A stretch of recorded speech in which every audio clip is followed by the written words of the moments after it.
का। लेकिन इसी बीच एक बड़ी जानकारी सामने आ रही है, क्योंकि यहाँ पर बहुत सारे एंगल्स जो हैं अभी देखे जा रहे हैं, जो प्रतिक्रियाएं आ रही हैं वो भी महत्वपूर्ण है। सीज फायर के दावे के बाद ट्रंप ने कहा कि युद्ध विराम हमेशा के लिए रहेगा, और इसी के साथ जंग के बीच अमेरिकी राष्ट्रपति ट्रंप ने बड़ा दावा किया। ईरान और इजराइल सीज फायर पर सहमत हो चले हैं। पहले ईरान, फिर 12 घंटे बाद इजराइल युद्ध विराम करेगा। जंग को खत्म करने के लिए दोनों देशों को बधाई दी। ये पूरी दुनिया के लिए एक महान दिन है, ये कहा है। और इसी के साथ अगर बात की जाए तो तुलसी गबार्ड का कहना है कि पूरी दुनिया को डोनाल्ड ट्रंप का शुक्रिया अदा करना चाहिए, क्योंकि उन्होंने एक बेहद बड़े युद्ध को होने से रोका है। अमेरिकी राष्ट्रपति डोनाल्ड ट्रंप ने मंगलवार की सुबह 3:30 पर ईरान और इजराइल के बीच सीज फायर का दावा किया। उन्होंने अपने social media platform truth social पर लिखा, मुझे यह घोषणा करते हुए खुशी हो रही है कि इजराइल और ईरान के बीच एक पूर्ण सीज फायर 12 घंटे में, यानी कि अब से 6 घंटे बाद लागू होगा। पहले 12 घंटे के लिए ईरान हथियार डालेगा और अगले 12 घंटे के लिए इजराइल हथियार डालेगा। मैं दोनों देशों के नेताओं को धन्यवाद देना चाहता हूं, जिन्होंने इस 12 दिन की जंग को खत्म करने में मदद की। यह कई साल तक चल सकती थी और पहले कभी ना देखी गई मौत और तबाही ला सकती थी। इजराइल के पीएम नेतन्याहू और ईरान के लोगों को बधाई दी, जो मिडिल ईस्ट में शांति की चाहत रखते हैं। यह दुनिया के लिए एक महान दिन है, ये कहा गया है। अब देखिए, बड़ी बातें कह दी गई हैं, बेहद बड़ा लेख जो है वो लिख दिया गया है, लेकिन सवाल यही है कि वाकई में क्या ये सच है, क्योंकि इतनी जल्दी जो यहाँ पर तस्वीर बदली है उस पर यकीन कर पाना मुश्किल है। तमाम जानकारियां आनी अभी बाकी हैं। श्याम सर हमारे साथ जुड़े हुए हैं, रिटायर्ड कैप्टन हैं। सर, क्या कुछ लग रहा है आपको फिलहाल मौजूदा हालातों को देखते हुए? माथुर सर को भी आपने बखूबी सुना था, ऐसे में किन की महत्वपूर्ण भूमिकाएं नजर आ रही है? कौन सा एंगल आपको इन सब में नजर आ रहा है? डोनाल्ड ट्रंप पलट सकते हैं, ये हम भी मानते हैं, लेकिन ईरान ने भी अब कह दिया कि हाँ, हम जो है सहमत हैं समझौते से। एक नया बयान जो है ईरान की तरफ से भी आ गया। पहले सहमति नहीं जता रहे थे, कह रहे थे कि नहीं हुआ है ऐसा, लेकिन अब वो सहमति जता रहे हैं। जय हिंद शनोवर्णा, धन्यवाद पिंकी।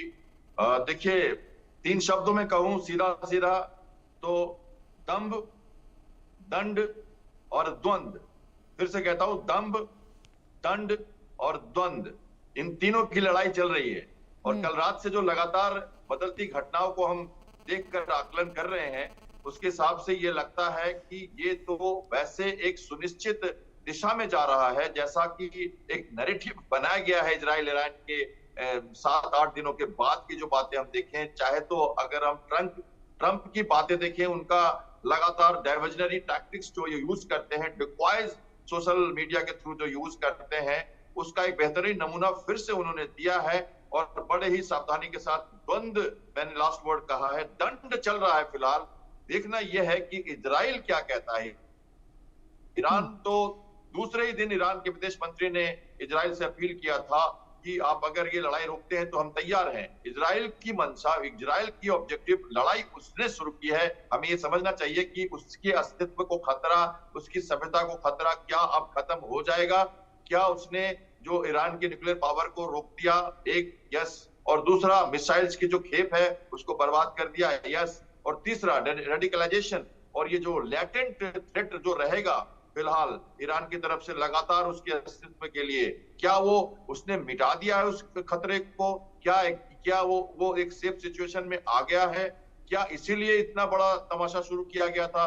क्या 1 साल की तैयारी पिछले अप्रैल में जब उसके ऊपर अटैक हुआ था 100 मिसाइल्स का ईरान की तरफ से, तब वो उसने ईगो को चुप रखते हुए एच फैक्टर के लिए अपना समय निकाला उस समय, और लड़ाई में नहीं कूदा? और 1 साल की तैयारी के बाद ट्रंप के साथ 60 दिन का अप्रैल में जो उन्होंने 3 एयरक्राफ्ट कैरियर डिप्लॉय किए थे, अपने बेसिस पुख्ता किए थे, उनके ऊपर क्रिटिक्स आई थी कि आपने अप्रैल में सब क्यों कर रहे हैं। तब तो वो एक तरह से फिर डिक्वाय में टैरिफ का मार झेल रहा था विश्व, उस समय यह किया गया। और उसके 60 दिन बाद फर्स्ट वीक ऑफ जून में जब वो पूरा हुआ तो देखिए 61वें दिन उन्होंने अटैक किया।